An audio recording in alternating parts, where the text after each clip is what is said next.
নমস্কার বন্ধুরা, আজকে ভিডিওটা খুব মন দিয়ে দেখবেন, কারণ আজকে আমি এমন একটা বিষয় পরিষ্কার করতে যাচ্ছি যেটা নিয়ে এই মুহূর্তে সাধারণ ভোটার আর ভিএলও দুই পক্ষই কিন্তু ভীষণ কনফিউশনে আছে। অনেকে বলছেন যে এই আন্ডারটেকিংটা আবার কি, আমাদের তো কোনো অফিসিয়াল নোটিশ আসেনি, কবে এটা লাগবে, এখনই কি ফিল আপ করতে হবে?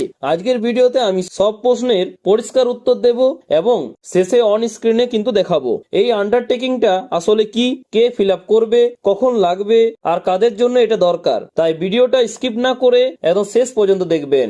এবার চলে আসি আন্ডারটেকিংটা আসলে কি, আগে সেটা বুঝি। বন্ধুরা, কয়েকদিন আগে আমি একটা ভিডিও করেছিলাম যেখানে আমি বলেছিলাম যেসব ভোটারের বাবার নাম নিয়ে সমস্যা আছে, বিশেষ করে 2002 সালের ভোটার তালিকার সঙ্গে 2025-এর নাম কিন্তু ম্যাচ করতে গিয়ে তাদের জন্য একটা বিশেষ আন্ডারটেকিং বা সার্টিফিকেট লাগবে। এখন সমস্যা কি? সেই সমস্যাটা হচ্ছে যে 2002 সালের বাবার নাম লেখা ছিল একরকম, আর 2025 সালে এসে সেই নামের বানান বদলেছে, বা আসল নাম আলাদা, বা মাঝের নাম যোগ হয়েছে বা বাদ গেছে। ঠিক আছে, এই জায়গাতেই নির্বাচন কমিশনের সন্দেহ তৈরি হচ্ছে। এবার চলে আসি যে ভিএলওরা কেন আমাকে ফোন করছেন। সেটা হচ্ছে যে এই কয়েকদিনে বহু ভিএলও আমাকে ফোন করেছেন এবং অনেকে আবার কমেন্টও লিখেছেন যে আমাদের কাছে তো এখনো কোনো নির্দেশিকা আসেনি, এই আন্ডারটেকিং নিয়ে অফিস থেকে কিছু জানানো হয়নি, তাহলে আমরা কি করব?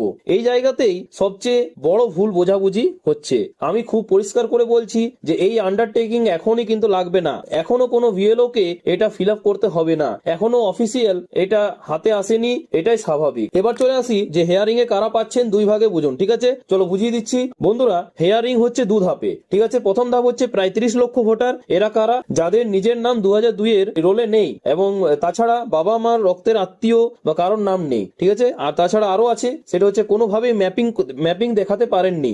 তাদের জন্য এই 30 লক্ষ ভোটারকে প্রথম হিয়ারিং এ কিন্তু নোটিশ দেওয়া হবে এবং নোটিশ যাবে বিএলওর হাত ধরেই কিন্তু, তাছাড়া বাড়িতে পৌঁছাবে। ঠিক আছে, নোটিশ পাওয়ার 7 দিনের মধ্যে কিন্তু হাজিরা দিতে হবে। এবার বলবে তোমাদের এবারে মনে একটা প্রশ্ন আসতেই পারে যে হিয়ারিং কোথায় হবে। তো বলে রাখি যে আপনার ব্লকের মধ্যেই কিন্তু হিয়ারিংটা হবে। তাছাড়া বিডিও অফিস, সরকারি অফিস, কলেজ, ঠিক আছে, তাছাড়া আরো রয়েছে যে সবকিছু নোটিশে কিন্তু লেখা থাকবে, তাই একটু ধৈর্য ধরুন এবং জানতে পারবেন আপনারা। ঠিক আছে, এবার দ্বিতীয় ধাপটা কি? এখন আসল জায়গা হচ্ছে যে 1,30,00,000 ভোটারের নাম, ভোটারের মধ্যে কারোর বাবার বয়সের সঙ্গে বয়সের ডিফারেন্স কিন্তু 15 বছরের কম রয়েছে। ঠিক আছে, তাছাড়া আরো রয়েছে যে কারোর আবার দাদু নাতির বয়সের ডিফারেন্স 40 বছরের কম। আর তাছাড়া আরো রয়েছে যে কারোর নাম বা বানান নিয়ে অস্পষ্টতা। ঠিক আছে, কারো দেওয়া তথ্য সন্দেহজনক, এই টাইপের কিন্তু সন্দেহজনক গুলো কিন্তু হয়েছে, এই দ্বিতীয় ধাপে কিন্তু রয়েছে। ঠিক আছে, আর এদের সবাইকে কিন্তু একসাথে কিন্তু হিয়ারিং এ ডাকা হবে না। ঠিক আছে, ধাপে ধাপে কিন্তু ডাকা হবে। প্রথমে ভিএলও লেভেলে ভেরিফিকেশন হবে, সেখানে এই আন্ডারটেকিংটা কাজে আসবে। এবার চলে আসি যে এই আন্ডারটেকিং আসলে কার জন্য।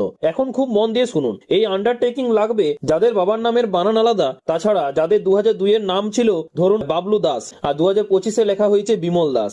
এখন প্রশ্ন যে এই বাবলু দাস আর বিমল দাস কি একই মানুষ না আলাদা? এই জায়গাতেই কিন্তু ভিএলও নিজেই দায়িত্বে ঘরে গিয়ে নথি দেখে যাচাই করে একটা সার্টিফিকেট দেবেন। এবার চলে আসি যে সবচেয়ে গুরুত্বপূর্ণ কথা, যে কে ফিল আপ করবে। ঠিক আছে, এটা নিয়ে সবচেয়ে বড় ভুল ধারণা আছে। আমি পরিষ্কার করে বলছি যে এখানে কিন্তু ভোটার ফিল আপ করবে না। ঠিক আছে, ভোটার সই করবে না, ভোটার দৌড়াবে না। ঠিক আছে, আর তাহলে কোনগুলো করবে? সেটা হচ্ছে ভিএলও নিজেই ফিল আপ করবেন, ভিএলও নিজেই কিন্তু সই করবেন, আর ভিএলও নিজেই সার্টিফাই কিন্তু করবেন, আর ভোটার শুধু তথ্য ও নথি দেখাবেন। ঠিক আছে, আর তারপরের অংশে চলে আসি যে ভিএলওরা কবে এই আন্ডারটেকিং পাবেন। এখন উত্তরটা খুব পরিষ্কার যে প্রথম 30 লক্ষের হিয়ারিং শেষ হবে, তারপর যখন 1,30,00,000 ভেরিফিকেশন শুরু হবে, ঠিক তার আগেই কিন্তু এই আন্ডারটেকিং এর ফরমেট, নির্দেশিকা, অফিসিয়াল নোটিশ সব ভিএলওদের কাছে পৌঁছাবে। তাই এখন টেনশন নেওয়ার একদম দরকার নেই। তোমরা দেখতে পাচ্ছ সেই ফর্মটা, ঠিক আছে, এই ফর্ম কিন্তু থাকবে। ঠিক আছে, ভোটারের নাম, এপিক নাম্বার, ঠিক আছে, পার্ট ও সিরিয়াল নাম্বার, ডিক্লারেশন যে আগের ও বর্তমানে বাবার নাম একই ব্যক্তি।